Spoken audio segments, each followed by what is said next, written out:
আসসালামু আলাইকুম। সবাই কেমন আছেন? সবাইকে অনেক অনেক ধন্যবাদ। আমাদের দেশে কৃষিকাজের উৎপাদন করতে হবে। আমাদের কৃষক আমাদের দেশের অহংকার, কৃষক আমাদের দেশের গর্ব।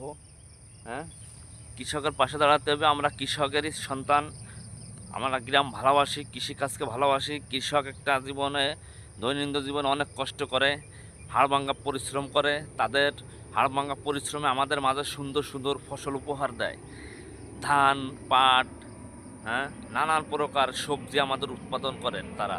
তাদের পাশে যদি আমরা না দাঁড়াই, তাদের যদি আমরা ভালোবাসা না দিই, তাহলে তারা সুন্দর সুন্দর এই উৎপাদন করবে কেমনে? হ্যাঁ, আমাদের কৃষকের দিকে একটু আসলে নজর দেওয়া উচিত, কারণ কৃষক বাংলাদেশের একটা উন্নতির বড় ধাপ।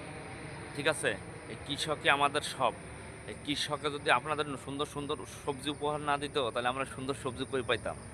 হ্যাঁ, আমরা টাকা দিয়ে কিনে খাই, কিন্তু উৎপাদন তো করা লাগে। তারা কষ্ট করে উৎপাদন করে। তাদের পাশে দাঁড়াতেই হবে, তাদের ভালোবাসা দিতে হবে। তাহলে সুন্দর সুন্দর সবজি উপহার পাবেন, সুন্দর সুন্দর নানান প্রকার কৃষিকাজ উৎপাদন হবে আমাদের দেশে। কৃষকের দিকে আমাদের নজর দেওয়াই লাগবে, কারণ কৃষকদের আমাদের ভালোবাসা না দিলে, কৃষকরা যে কষ্ট করে ভাই, কৃষকদের অনেক কষ্ট। হ্যাঁ, আমি কৃষক ভালোবাসি, আমিও কৃষিকাজ করছি অনেক। কৃষকদের কষ্ট, অনেক কষ্ট। একটা ফসল ফলাইতে অনেক কষ্ট হয়। তাদের পাশে দাঁড়াতে হবে, তাদের দিকে খেয়াল রাখা লাগবে। হ্যাঁ, তাদের ভালোবাসতে হইব, তাহলে না আমাদের সুন্দর সুন্দর ফসল উপহার দিব।